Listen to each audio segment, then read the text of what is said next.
What's up, video land? How y'all doing? It's your girl, Nikki Smith, and Knowledge by Nikki. And today is a great day, guys. It's a great, happy Tuesday to everybody listening right now. I'm on a lot earlier than I normally am, but I was kind of having a reflective moment. When I talk about my reflective moments, I think back to when I first started doing Facebook Live, YouTube, any of that stuff. Y'all know I hated social media. I hated it with a passion because I guess I just didn't understand it. And I'm kind of back in that space. I used to get up for about 10 years, guys. 10 years. I used to get up at about, before dark, really. So whatever time that was, because with the seasons, it changes. And I used to ride in my car for sometimes 2 hours. Literally, just get up and just ride and just think. The car really is in the summer or the springtime kind of my think tank. So I'm in the process, and I'll reveal the name of my book when it actually gets ready to print. But I've been in the process of really understanding or trying to understand how to help people better. God called me years ago to use my pain, my experiences, my resources, everything that I had to really help other people. I started off, obviously, focusing on the industry that I was familiar with, which was the beauty industry. And, God sees fit to just expand your gift. And I've been able to kind of tap into other industries, which is amazing.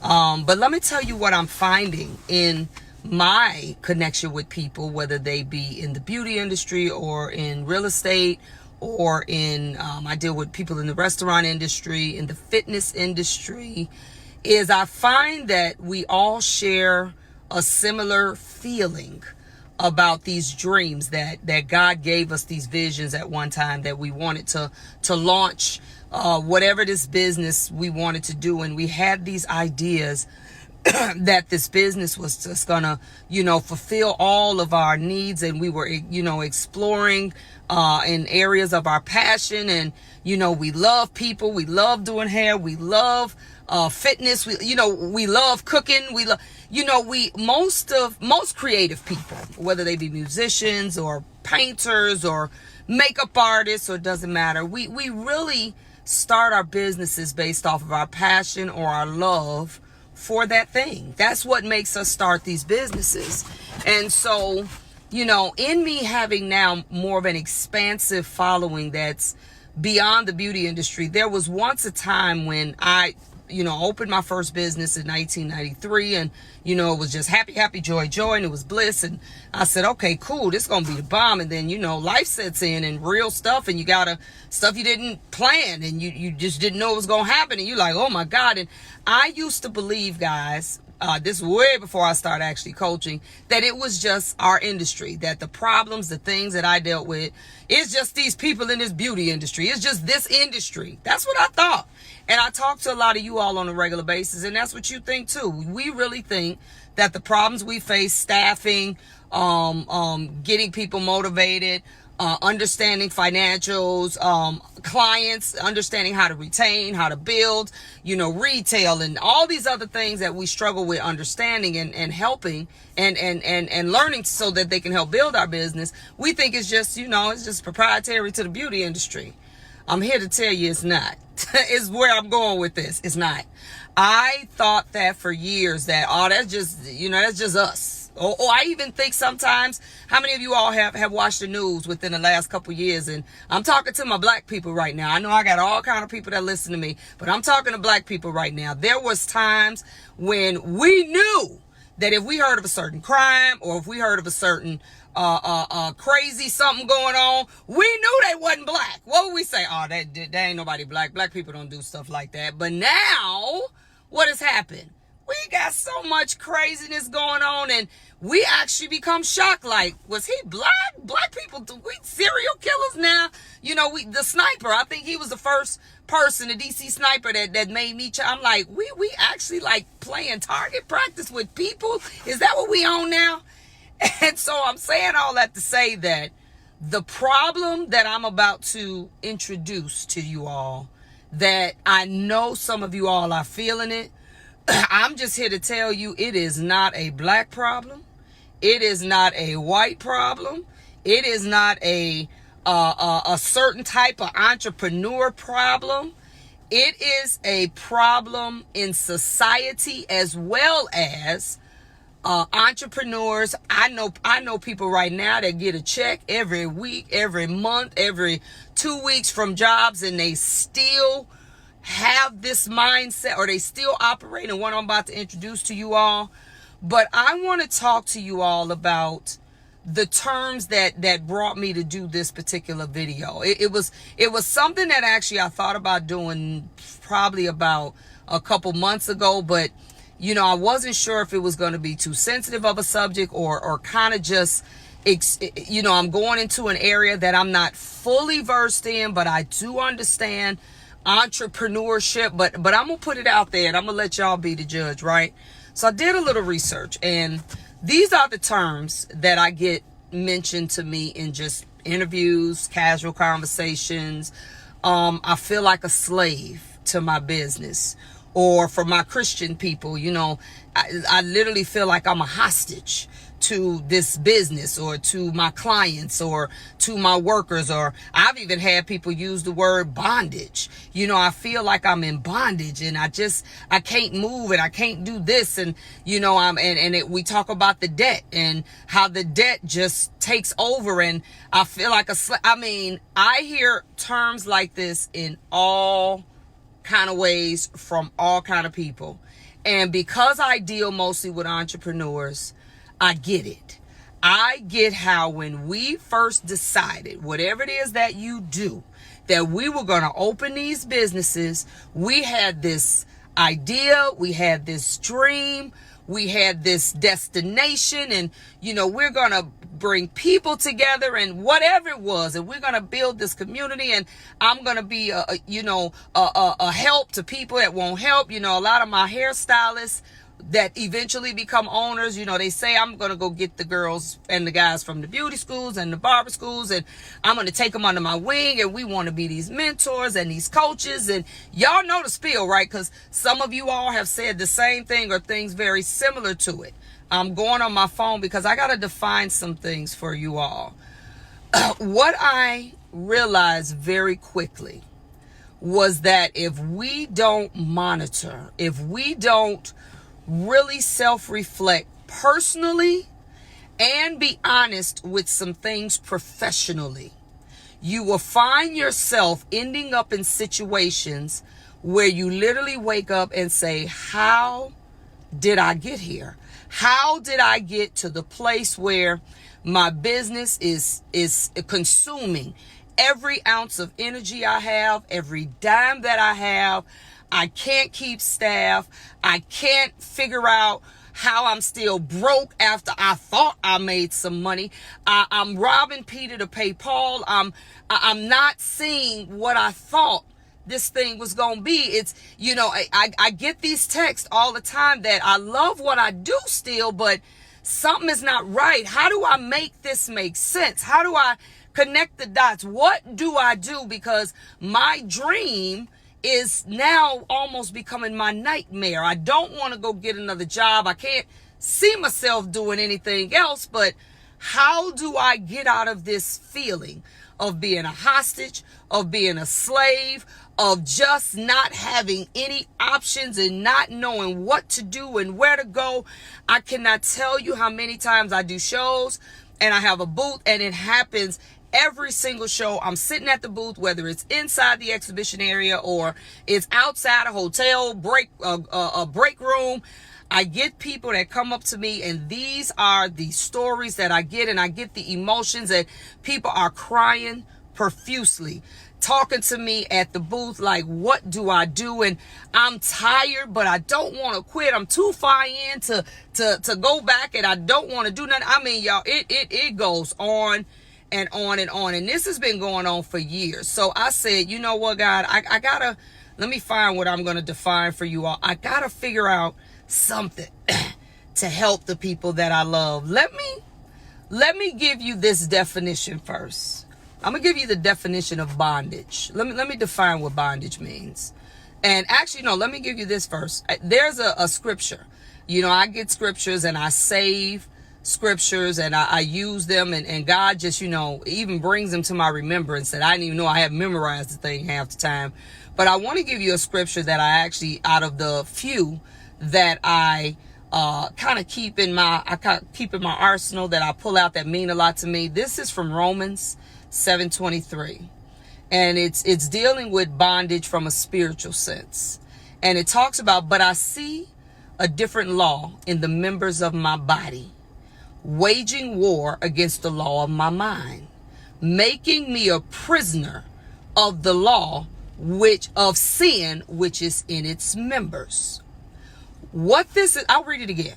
But I see a different law in the members of my body. That means my body is doing its own thing. It's got a whole different set of rules, y'all.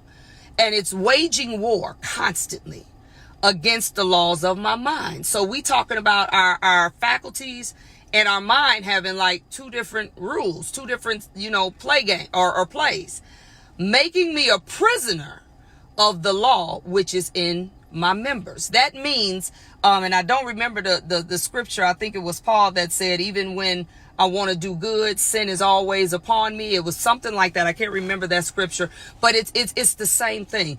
Even when we know in our mind, we need to tell a customer, no, I can't do you today because I'm off today.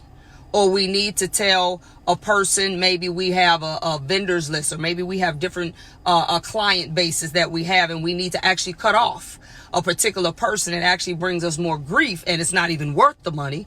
Or maybe we need to just say no to some past mindsets that now keep us where we literally are doing things that we know aren't right. How many of us have literally found ourselves doing something and our mind is literally trying to tell our body, don't go there, don't do this, don't do that, but we find ourselves doing it anyway. You find yourself saying yes when you want to say no, when you find, and it's like, Jesus can you literally feel like a slave, literally. And I don't care what you've been through or where you are at this point. I don't think there's a soul in life that has not felt that way at some point in their life, sometimes more than not. But I want to talk to my entrepreneurs. I have a sheer love, and this just came out of here. I have a sheer love for business. I have a sheer love for small business and what creates the foundations that big businesses are built off of. And I'm going to read you another one. I'm going to go ahead and read all these to you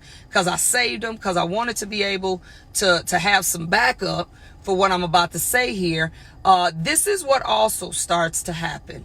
Now, my husband, and this is what this bondage mindset, this is what this law of the mind and the law of the body and the limbs, and they ain't quite working together, tends to do to us, guys. You all have heard the word institutionalization. Now, my husband has worked in the prison system for 25, 26, a very long time. And he's worked for the maximum security prison where people ain't going home like ever. And then he now works for the juvenile. So he worked for the state. Now he works for the county. And I listened to him, and we've been married 10 years now. And I've listened to him year after year just talk about the things that the prisoners say. I've actually visited both prisons on multiple occasions. So I've sat, he teaches the barber program. So I've sat in the classes with the guys, with the kids, and I've just observed and I've just listened to some of the ways that they process their thoughts and the things that they think. And I want to give you the definition of institutionalization, because there is a such thing as institutionalized behavior. And let me explain to you what that means. Institutionalized in terms of sociology, that's where this came from, is the process of embedding some concept or some belief system, whether it be social or otherwise, or a particular value or mode of behavior within an organization or social system, and see it as a society whole. Okay, let me say that again. And I'm kind of paraphrasing because it's really long. It refers to a process of embedding some concept or belief or social role or particular value or mode of behavior within an organization, social system, or society as a whole. That says the simple version, you have adopted, and you don't even realize it, a way of thinking, a way of doing things that even though it is no longer working, you have allowed yourself to believe that this is it and there is no other way. And you've even went further, what this says, as a society whole, and you don't even understand why other people don't think what you think, even though what you think is not working. And if you be honest with yourself, when you sit down in your alone time and you really think about it, this ideology that some of us have come up with that allows us to respond a certain way in our businesses. I'm gonna give you one. I'm gonna give you this one.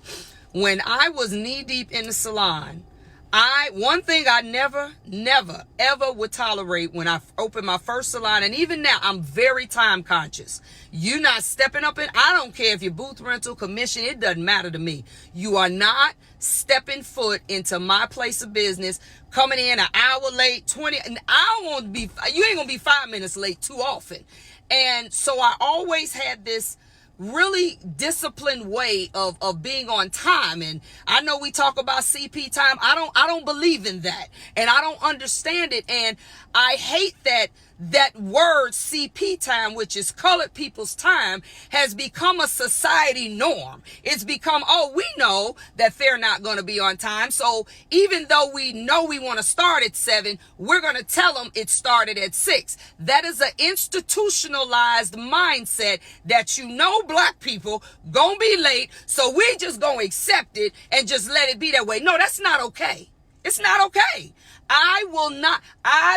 Look, I get places and I just have accepted that I'm just gonna be the one that get there. They probably still setting up. They're still, I done been to weddings. The bride ain't there, the groom ain't there. Y'all told me the wedding start at 7. So I'm here at 6:30. I don't do CP time. I don't do it. But this is a perfect example of how we have institutionalized certain behaviors, and now they just become a society norm, and we just accept them and just, okay, we plan on being late. That is not okay. And I'm using that because that is also how we operate some things or some systems in our business. I remember when I was doing like ridiculous amounts of hair, and let's say I was still taking new people, and because I stopped taking new people a long time ago, I was still taking new people. And I remember when the people would make appointments with me, because back then we actually had a receptionist that talked to people and we communicated. Everything wasn't digital. I would get people that would ask my receptionist all the time, okay, now you told me to come at 8. Is she gonna be there? They would say that, and I thought it was crazy because I was always on time. But I had to understand that even the clients had started to understand, and just not that they weren't going to come, but just if she's not going to be there, I'm not going to be on time either. That's what they were basically asking.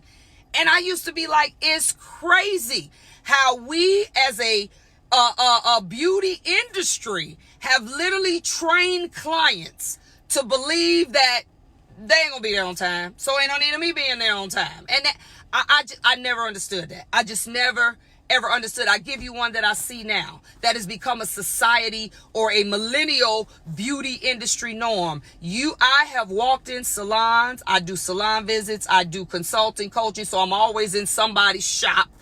I see a whole group of millennials. I get it that the millennials are not very good in the area of communication, but when did it become okay for you to have headphones on while you do your customer? When did that? I need somebody to help me understand when that became all right for you to literally be totally tuned out with headphones in your ear while you're doing a customer. And if it's another millennial, they don't even care. They sitting there on their phone, you listening to whatever you listening to, and it is just totally, I call it mute mode. That has become the norm. It's become okay. I've actually had customers tell me they're okay with that. And I'm like, no, it's not okay. I don't care if you're okay with it. It's not okay. So these are just some of the examples that I've been able to see how we can become institutionalized in our thinking. I'll give you another one. Now, this is more on a social, economic aspect. I live in Chicago. There's an area in Chicago called the Gold Coast. Now, the Gold Coast, for anybody that knows anything about the Chicago, is where money is. The Gold Coast is where people make plenty money. And back before they did eminent domain in parts of downtown, they had an area right next to, when I say right next to it, I mean divided by a street called Cabrini Green. Some of you all may have heard of it. They've used Cabrini Green in movies and stuff like that. But I remember, I love seafood. There was a shrimp house that was in actually Cabrini Green. There's the hood, what we call it. So the shrimp house is there. And my mother used to hate it. She like, why are you going over there just to get something to eat? Cause she thinking I'm gonna get shot. And it wasn't as bad then as it is now, but I just love their food. So I would go to this place, and I mean, all kind of stuff would be, roaming around and all kind of stuff. I would get my food. And I remember the day I actually was sitting at the light. I believe the street that divided Cabrini, I can't even remember the street. But anyway, the one that divided them. And I remember sitting there kind of just at the light, getting ready to go over the street that actually divided Cabrini Green from I'm talking like Section 8 and $1 million. That literally just across the street from each other. And I remember, guys, it was literally like it was an invisible force field. I remember seeing people on this side. They didn't go over here. And I remember seeing people on this side. They did not go over here. It literally was like two separate worlds. That's right, Heidi. It was Wells Street. It was like two separate worlds. And I used to sit there and one day, for whatever reason, I just really chimed in on it. Like, seriously? Like, you could tell it was like unspoken that y'all don't come over here. And y'all don't come over here. And I would see people walking up and down. So every time I go, I start paying attention. And I was watching this institutionalized thinking that I ain't got no business over there. And they don't have no business over here. And nobody crossed that line. That was crazy to me. So I'm looking at this, and it was one of the first times that I understood what I didn't fully understand it, but I saw what institutionalization meant mentally, that I don't even have to tell you don't come over here. You just know. There are so many behaviors, guys, that we have adopted. We have actually entertained, and I'm going to bring another one to you, and I know I'm going to touch some nerves with this one. I know I am. I am a very principled person, and I work really hard to not be institutionalized and a slave to my limbs, and my mind is saying something different. Now, just like everybody else, it ain't always work, but I work really hard to have principles and to have the integrity to be the same person professionally, personally, and so on. So I remember I had a 25th birthday party. I'll never forget it. And I had two very good friends. And this is what I mean about being institutionalized. I remember they both were married at the time. And I didn't even care personally for their spouses. One was a man, one was a woman. But I remember both of them walking up to the door of my 25th birthday party with somebody that wasn't their significant other. And I remember having to make the decision, and this is where I'm going when you want to break that bondage and break that slavery. I remember having to make the decision because I'm sitting here looking at them at the door. One got some other person that ain't their wife. The other one got some other person that is not their husband. And I had to make a decision. I had to say, okay, how I'm going to play this? Because I'm not entertaining that. You do what, I can't tell you what to do, but I'm not entertaining that. And I remember at that moment I had to say, I needed to talk to y'all for a minute. I didn't even go. I went outside. I didn't even let them come in. And I told them, and I said it in front of the people that they were there with. I said, let me tell y'all something. I can't tell y'all what to do. Y'all grown. But y'all ain't a match, and y'all ain't a match. And for that reason, the two that I invited, my friends, you all are more than welcome. But the other two that I don't know and ain't got no business being here, y'all can't do this here. I'm sorry. And y'all, and they were a little perturbed, and my two friends decided not to come in. They took them home and came back.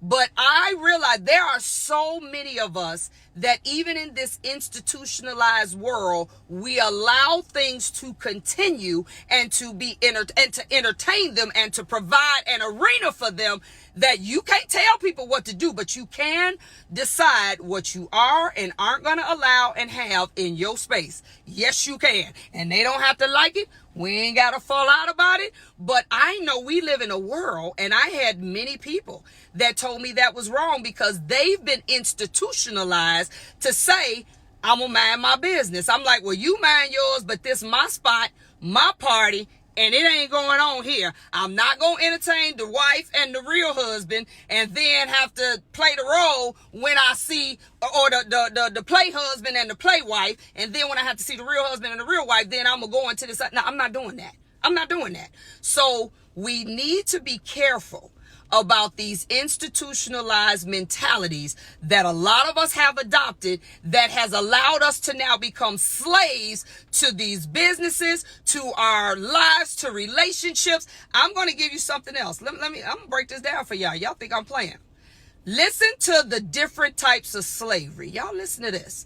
It ain't just one kind of slavery. Don't just think back when the black people was being, no. It's more than that.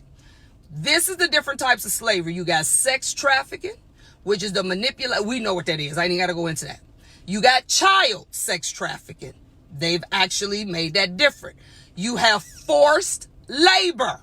Okay. And that could be you have areas in third world countries where people are being forced to labor. And even though, slavery is no longer just about you not getting any money for what you do. It's about being forced into situations that you did not want and that you actually, you're asking me, that's my girl, Allison Nicole. No, I'm writing a book, Allison, that is dealing with this subject. And I ain't even going to tell y'all the name. The book ain't ready. They finishing the book cover today. And I've been writing this book for a year and a half and it's dealing with this subject. But let me keep going. So it's actually my book. I'll bring that to you later. Forced labor, forced child labor. Y'all hear me? And then listen to this one, y'all. Listen. Bonded labor and debt bondage. Y'all hear me? And then we have domestic servitude. And guess what else is in here? Professional servitude. Can you believe that? That means you can be a professional slave also. Okay? Then it has unlawful recruitment and use of child soldiers. These are all the different ways that now slavery is being reenacted, basically. And when we thought slavery back in the day, we think, okay, you do this, you made to do it, you don't get paid. No. It's a different kind of slavery now. People when you talk about forced labor, and I actually studied this, but I ain't going into all that right now. Forced labor is when you talk about sweatshops. You talk about companies that use labor in these third world countries and pay them 25 cents a day. They getting paid, but they getting pimped. It's slave labor. They call that forced labor because when they say force, they're not saying somebody got a gun to your head. What they're saying is they know that mentally you do not even know you have options. So what they do is they put you in these positions. They know that you're dirt poor or that you are domestic violence is a form of forced labor, whether y'all know that or not. When I studied this, it broke that down and it also went into domestic servitude. When you're forced, it means that people have literally basically just taking advantage of your mentality. They know you don't know any better. They know you don't feel powerful enough to say anything or do anything. Whatever they say, they're going to pay you. They know you're not going to say no because you need this money. They'll sometimes dangle carrots over you. Okay, you work as a slave for us. We'll at least provide your housing, your this, your that. But what you have to do for it is not comparable to the position that you're being or to what you're given. This is what's called a form of forced labor because you got to do some kind of work to get it, even though you're getting something. So let me break that down a little bit more. Let me go.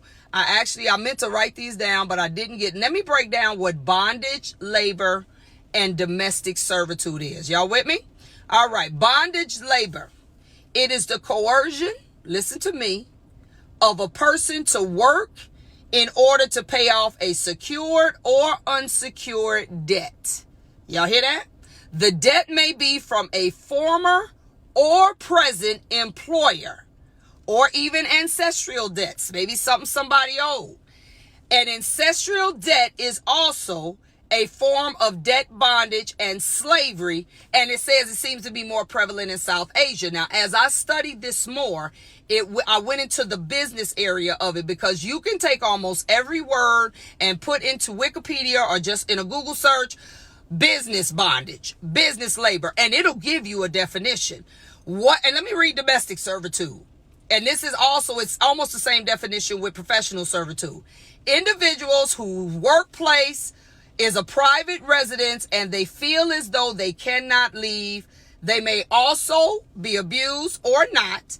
These individuals lack common benefits, including but not limited to, listen to this, days off, appropriate compensation, and freedom from abuse and or violence. The professional is almost the same definition. Let me explain something about entrepreneurship. It is a journey within itself. And anybody who does it knows that it requires much sacrifice. But at what point or at what cost do you continue to serve even your customers when it is constantly doing nothing but taking from you? At what point do you restructure, come out of this institutionalized way of thinking and say, you know what? I know I need to work. I know I need to do this business. I'm going to build this dream, but I'm not going to build it like that. I'm not simple. Let me give just my people in the beauty industry. Do not, under any circumstance, I don't even care how bad you need the money. If a client calls you, or first of all, they shouldn't be calling you on a day that you off. But if a client knows that you are off on Monday and today is Tuesday, under no circumstances do you go in for a regular fee. Now, if you say, because on any job you can do overtime, but if you say, you know what? You know I don't work today, but I tell you what, you want me to come in, you gonna pay me just say they pay you on your job time and a half, double time, whatever they pay you, cool. You want me to come in? That's the cost for me coming in. I'm not going to be your slave. I'm not going to be at the beck and call of a customer. Look, Target opens Monday through Sunday from 8 to 10, period. You don't get that in, you can't get whatever you're trying to get. We have become slaves to people trying to figure this business thing out. We become institutionalized in our thinking because we think this is the only way that we can produce what we need to produce, is to physically slave over everything that we're doing in this business. And it's not so. We don't want to entertain the possibility of passive income streams, because in order to become non-institutionalized, you're going to have to change your thinking. You're going to have to say, I'm not going to be a physical slave and stand up here 15, 16, 17 hours, 7, 8 days a week. And if I am going to do it, I'm going to do it by my choice. Not by clients, not by workers, not by nobody's. I'm not doing it. And this is what I see. The reason we are hostages is because we literally believe this is the only way this business works. It's like somebody being in jail. You have conditioned yourself to somebody telling you when to get up, when to go to sleep, when to shower, when to do this. We literally have allowed workers, y'all, some of y'all owners, you hostage to these workers. These workers, you know you need to get rid of them jokers. You worried about that money? Let me tell you something.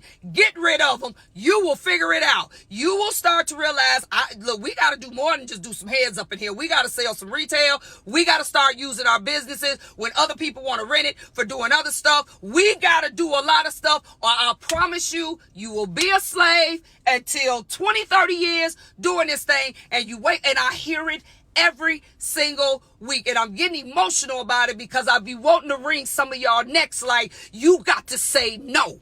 You got to say, I'm not coming. You got to literally put, and for all my Christians, for all my saved, sanctified, Holy Ghost filled people, you got to have the faith to say, God, I know you created me for more than this. I'm not slaving over these people no more. You're going to have to show me some other stuff that I can do because I'm not doing this. It's got to be better than just me doing 17 hours. Where do I need to go? Do I need to read something? Do I need to get a coach? Do I need to talk to somebody? What do I need to do so I can break out of this institutionalized way of thinking that the only way to build this business is to kill myself? I'm done with that, guys. I've been so done with that. I'm like, God, as God is my witness, I will go, and my mama know. Now, me and my mama, we the best of friends, but we really can't live together. We probably kill each other. But as God is my witness, before I continue being a slave to people, and let me say this real quick, and I'm trying not to forget where I'm going, but I was going to say I go live with my mama first, and we going to figure it out. But let me say this too, for all of you all that are a slave to the people that patronize you, is one thing to appreciate their loyalty, but it's another thing for them to think that they can pull your strings and you a puppet and you gonna dance when they say dance and do. You cannot do it. And let me tell you something. Those clients that act like they can't live without you, if you died tomorrow, they gonna go get another stylist and be like, oh, she was good, and that was the end of that. Do not believe that your clients love you so much that let me tell you, you know how you want to challenge it? When you have to start pulling away, when you have to start telling them no, when you have to start saying, no, I'm not working on that day, when you have to start creating boundaries, I'm going to see how much they love you. I'm going to see how much I have had clients tell me, I done had 9 surgeries in my lifetime. I had a client tell me once, do you have that surgery right now? Because she had something that she was going to do and that she wanted to be a part of, and she wanted her hair done by me for that. She actually said that to me. Do you have to have surgery right now? I said, well, when would you rather I do it? When would you rather I do it? Let me tell y'all something. My slaving days is over. I don't care what I got to sacrifice. I don't care what I got to give up. Look, I gave up Starbucks. If I wasn't a Starbucks junkie, I don't care what I got to do. I'm not being a slave to nobody. The only person I'm a slave for is God. I'm not being a slave. My faculties, my mind is going to tell my body what to do and not the other way around. That means if I got to push pause, if I got to say, let me just think for a minute. I've learned not to speak so quickly, and I've learned to, when I need to make decisions, tell people, give me 48 hours. Let me process this so I can make sure my body ain't just wanting to do something, but in my mind, I ain't thought it through and it ain't quite right yet, because then you get yourself back into some slave situations, and now I got to get out of that again. So this is something, I hear it every day. We got to stop being slaves. There are all forms of slavery. All forms. It ain't just back in the day where we getting whipped with chains and living in the house out back. I know some people with money, real money, that's still slaves to something. That's still, if that's the case, if money alone made you happy, then everybody rich would be happy. You got them killing themselves. And I'm not talking about people that have real mental issues. I'm talking about people that have found themselves in enslaved situations and they don't know how to get out. They don't know how to just say, I'm done. And it's not that we can't, it's that we know to break slavery, baby, you got to do like Rosa Parks did back in the day. You got to dig you a tunnel, run underground, grab whoever want to come with you, and you got to run sometimes. You got to say, I'm done. I'm not doing that no more. I'm not coming in. Don't call me. Matter of fact, if you call me again on Monday, I'm going to block your number. Don't call me no more. I do not work Monday. I work from this hour to this hour. You would be amazed. And let me say this for all of you all that are operating in this space and you like, God, please help me get out of this. You will be amazed that when you finally break that bondage, when you finally break that chain, just imagine chains wrapped around your chair and they finally broken. When you break that thing, you will be amazed at the amount of respect that people will give you. And you have the attitude like either you gonna conform to this program or okay, it was nice knowing you. Because there's plenty of people out here that can do hair. You have to believe that no matter what, that God, I look at my clients. My clients already know. My clients are older. They all retired. They all got money. They still working and doing consulting and traveling and this. I said, I wish they would act like I can't live like they living. I wish they would. Them jokers didn't quit 6, 7-figure jobs and they kicking it, traveling and still working and making more money. And the minute I tell you that I got to do something, they used to it though. I don't have that problem no more. But I was like, and they will ask me, can you please? No. And no, I had a client ask me, I don't even know how she got the nerve to do this because I'm way past being a slave. She asked me because I only work in the salon every other Friday now, every other week. She asked me, what do you do on the Friday that you're not working? I had to collect myself first, y'all, because I'm like, what did she just, you know what I told her, y'all? I said, sometimes something, sometimes nothing. And I sat back in my chair.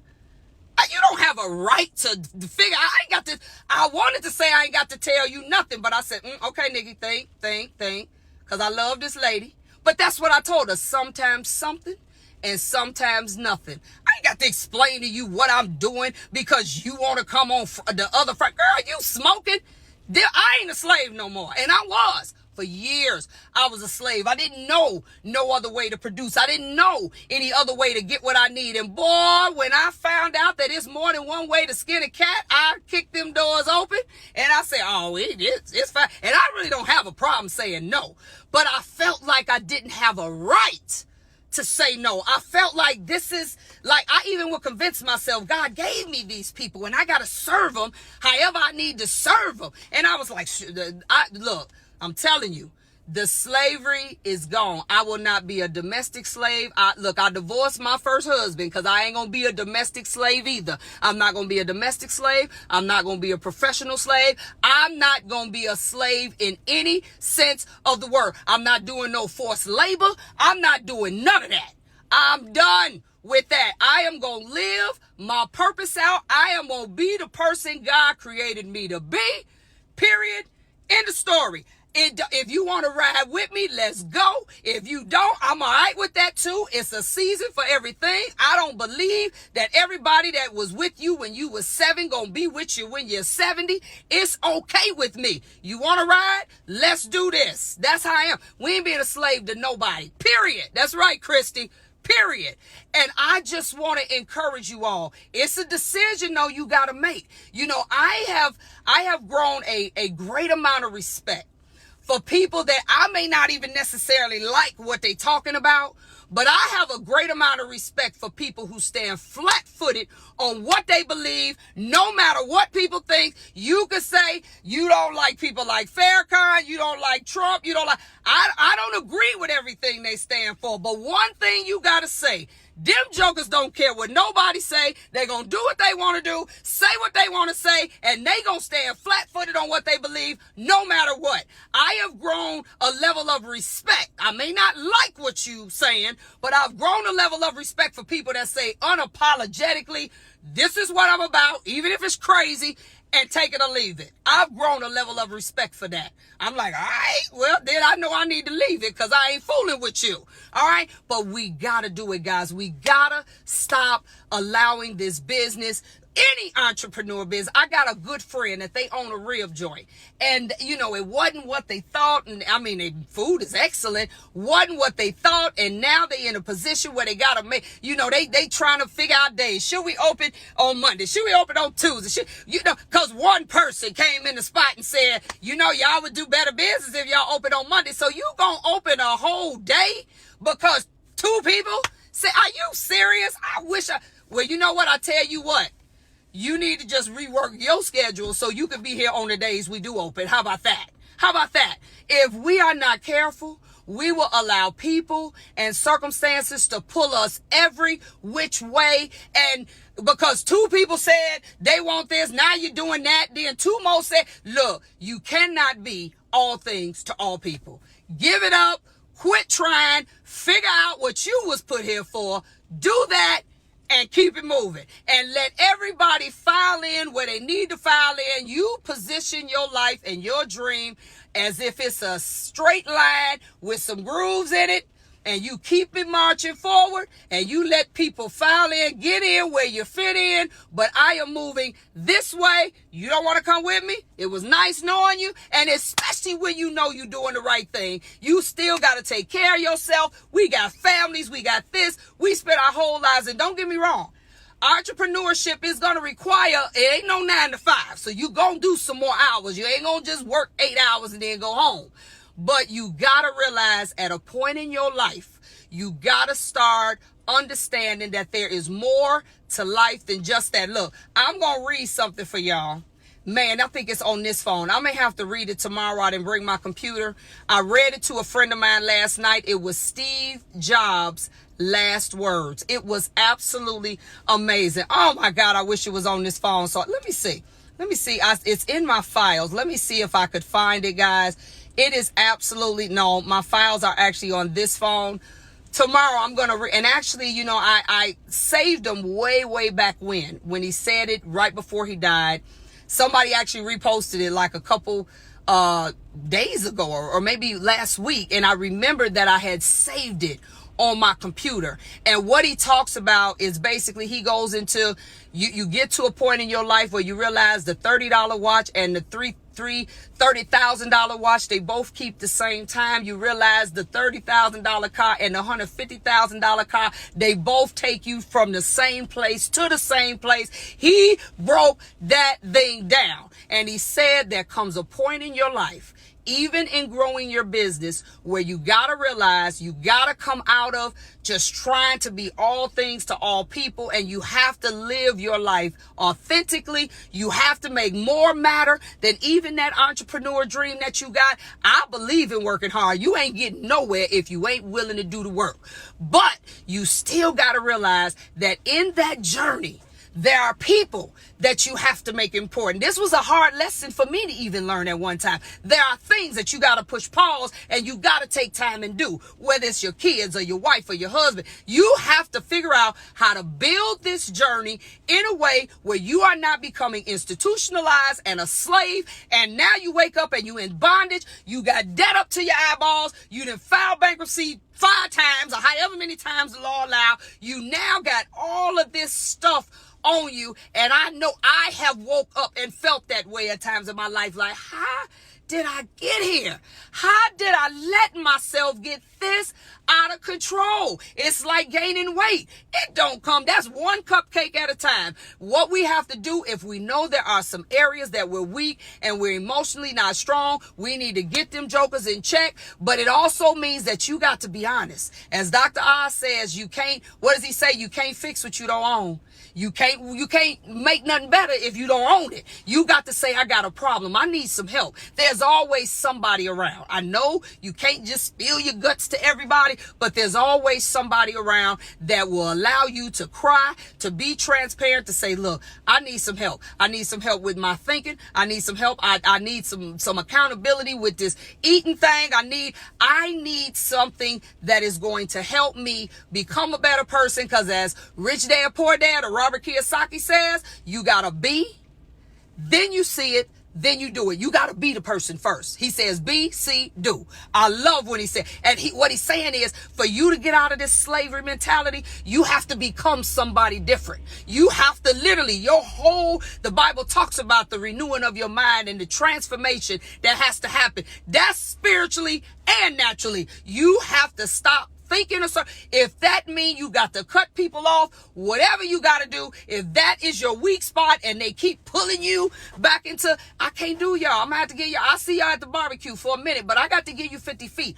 When you want to break away from slavery, you got to be as radical as the people back in what we think the only slavery is, the real slavery. You got to literally do things as drastic as they did. It is still Black History Month, and I'm telling y'all, if you want to break some of these strongholds and these bondage things we've allowed ourselves to get in bondage with, debt, all of this, you gonna have to run, and you gonna have to do it fast. That means sometimes you might have to wake up and just say, I'm done.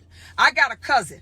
that was on drugs for most of my adult life. I had never seen it was so crazy because in our family, when she was on drugs, she was always real skinny. And when she wasn't on drugs, she was real fat. And we actually preferred her being fat because we knew she wasn't on drugs. I remember she'd been off drugs now for a long time, but I remember her telling me the day she quit. This sister, I'm talking about heroin, everything, prostituting. It wasn't nothing that she wasn't doing. This sister said she was watching something on TV, and it was a minister, and he was preaching a very similar message about being enslaved to stuff and in bondage with stuff. And I don't remember all of what she said, but she said that day she quit. That sister went cold turkey, and I'm talking about she got on drugs early, like early teens, 15. She probably at this time was in her 30s. Because she like 60 now. She was in her 30s. So we talking about 20 plus years, like 35 or something. It's like 20 plus years of being totally addicted, in crack houses, the whole nine. She said it was him talking about being a slave. She said she never saw herself as a slave. She said, but whatever he was saying, it was like he was talking to her and he was spitting out what her life had become. And she didn't like that word slave. She said she really even, you could take a sister that's cracked out with no teeth and they think they fine, girl. They don't even know that they look like they look. She said that was her. She said, I didn't even know that I was a slave, but I didn't like that word. That's what she told me. I didn't like nobody telling me that I was a slave, but I had to admit I was. She said, I said, no, I'm done. She quit. She said she was in the crack house smoking whatever she was smoking, and she said she literally stopped in her tracks and she picked up another crack pipe, shot up heroin, none of that since that day. She talks about it on a regular basis. She said she didn't like feeling like or being called a slave. I know y'all may not like it, but that's what you are. Whenever somebody could just literally push your buttons, or somebody could literally make a phone call and you don't want to go, and you stop everything you doing and you just say, forget it, I don't want to go, and you do it grudgingly, and you a slave, babes. You are a slave. That's what you are.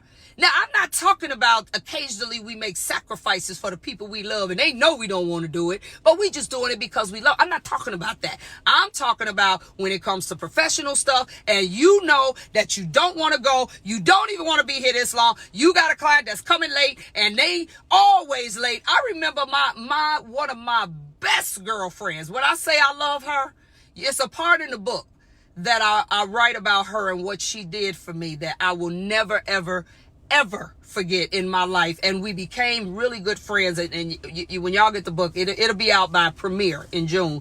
You'll be able to read about that. It was the one thing that changed my life, like permanently. But I remember I love her to death. And because she's my friend, and she's terrible with time, she'll come in late in a minute. And I don't mean 5 minutes. I mean, that sister will come in an hour, 2 hours late. Her appointment at 5. She walking in at 6:45. I said, now let me tell you something. You know I love you, right? But you keep doing it, I'm going to send you home. I'm going to tell you don't go. She did it for years. I never said nothing. I remember the first day I told her, no, you got to go home. She looked at me like, for real? I said, yeah. No, I'm not doing you. No, I told you. You got to go home.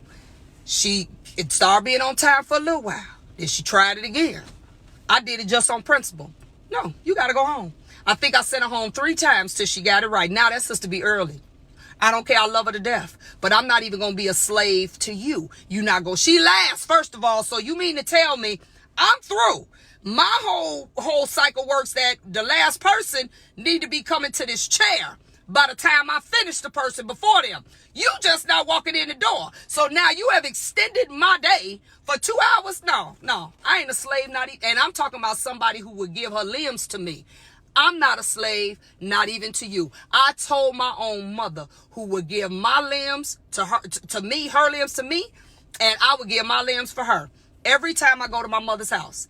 My mother is one. I don't do the DIY thing. It's all kind of people you can call to move stuff, to lift stuff. I'm not doing that. I had to tell my mother, because I'm my only child now. I would go over her house, and I found myself not wanting to go to my mama's house. Now, we talk all day. But I was like, I ain't going, because I already know when I go, can I get you to do something before you leave? And my mother don't be wanting like little stuff. Can I get you to lift my mattress so I could change the frame on the bed? And I'm like, I finally told her, I said, Mama, I love you. But guess what I'm not doing? We got all kind of people. I got people from Taco. I got all kind of people that can come over here and do this. Hell, I'll pay them. You ain't got to pay them. I'll pay them. I'm not doing no more work when I come over here. When I come over here, I come to see you. I do not come to lift 50-pound boxes and bags and beds, and I'm not doing that. I finally told her, don't ask me, because I'm not doing it. We got 5 or 6 people lined up. We could call them at the drop of a dime. They'll move chairs, furniture for $20. My mama ain't broke. We ain't talking about nobody ain't got no money.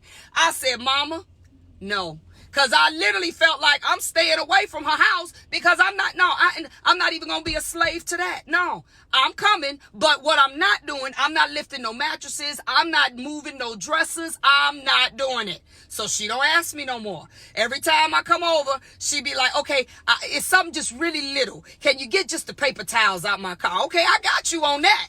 But I'm not doing none of that no more. I'm not being a slave to nothing.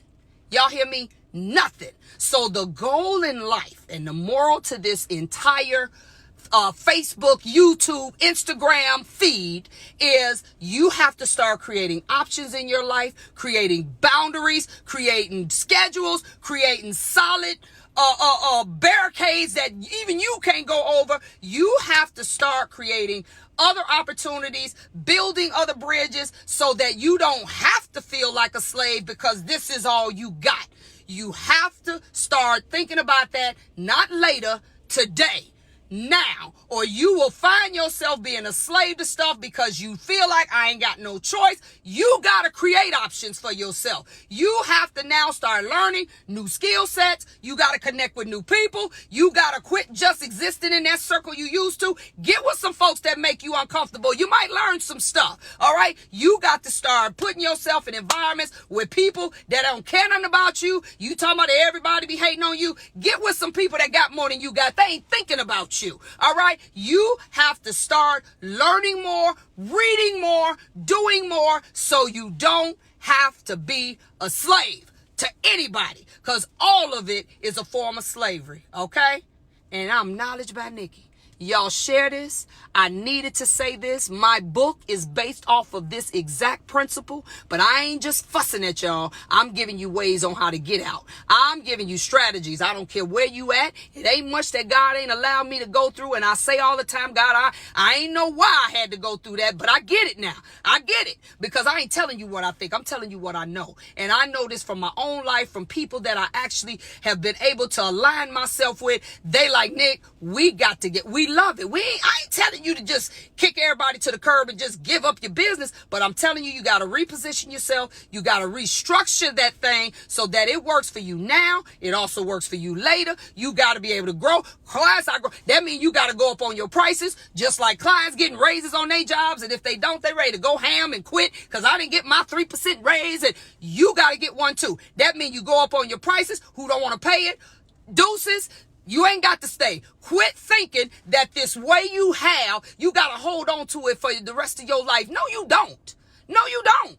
Look, I don't care. I'd rather get 5 to pay me $5,000 than 100 to pay me $10 any day. Fine. Less people. I got more time. They pay more money. Let's do this. You have got to start making decisions that make your life better and are not based off of all these external factors, because at the end of the day, the only person you really have to please is yourself and God. So I want us to start living more authentically. You gotta disconnect yourself from what people would rather you do and think. And I'm not saying, I have people that I still sit down and I say, give me your opinion, because I do value people's opinion, but it ain't going to make my ultimate decision.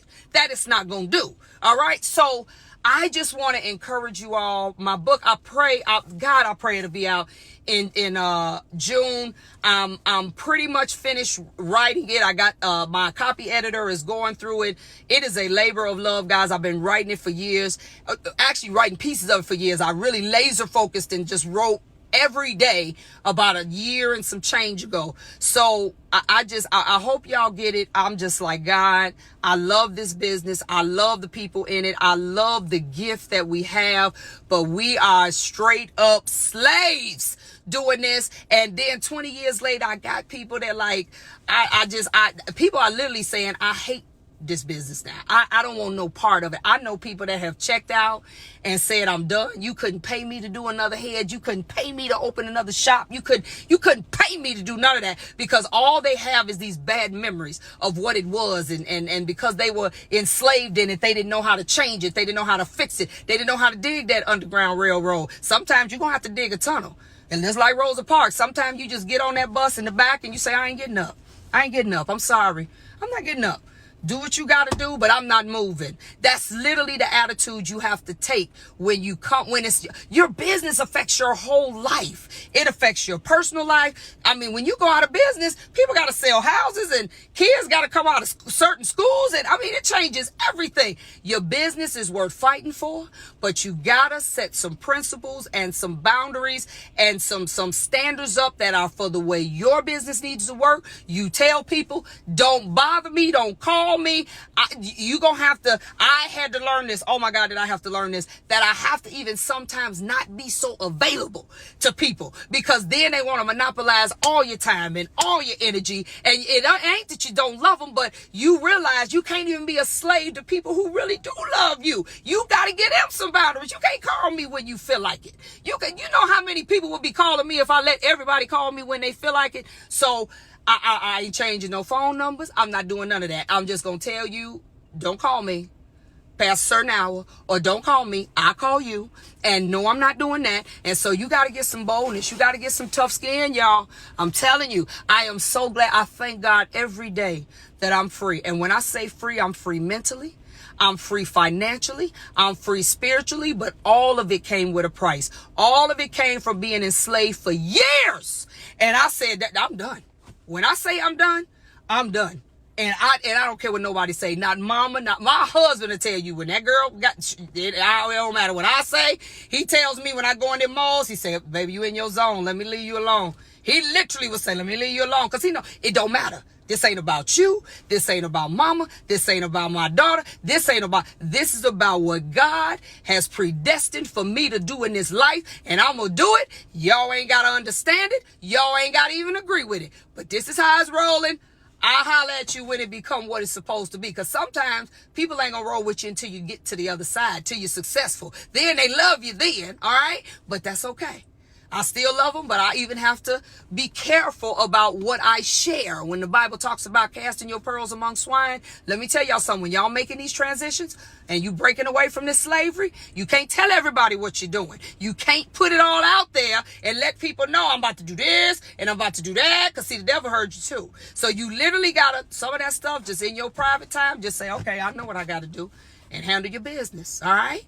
So I just want to say that with every ounce of passion I have in my soul, that we got to break this bondage. And I'm talking about naturally and spiritually. We got to break it. We got to stop being slaves. I absolutely love this industry. I think I love it more, y'all, today than I did 30. Matter of fact, what is today? What is today? Today is, what's the date? This February 25th, I started doing hair February 28th, 1988. So do you know, in 2 days, I may have to celebrate that. It will be 32 years for me. Did y'all hear that? 32 years that I've been doing this thing. I feel like I love it more today than I did then, because I ain't a slave to it no more. I'm not a slave. I'm free to move, to change my mind, to say, I don't want to do that. I'm going to do this. And that's the beauty of entrepreneurship. You don't need nobody to approve. You just can say, oh, okay, I did this last year. This year I'm going to, last year I focused on color. This year I'm going to focus on money. This year I'm going to focus on trichology. This year I'm going to focus on products. You can do whatever you want to do. You can just wake up and change the whole game plan. That's the beauty of entrepreneurship. It ain't subject to no board. It ain't subject to no group of investors. It ain't subject to nobody. You can just say, this is just what I want to do. And I love it. Okay? So you all be blessed. It's Tuesday. I will see you tomorrow. Knowledge by Nikki with 1K.com. I got all kind of stuff going on. But I'm going to get on off here today, and I'll talk a little bit more about that tomorrow. Y'all share this. It's a lot of slaves out here. I want y'all to share with every group, every person. tag, do whatever you do. I still don't know how to do all that stuff, but I need y'all to do this because this is what I'm hearing, and I'm trying to be a catalyst in helping people break that slavery, break that bondage, because I was once a slave too. But to God be the glory, I'm free. All right, so I'll see y'all tomorrow.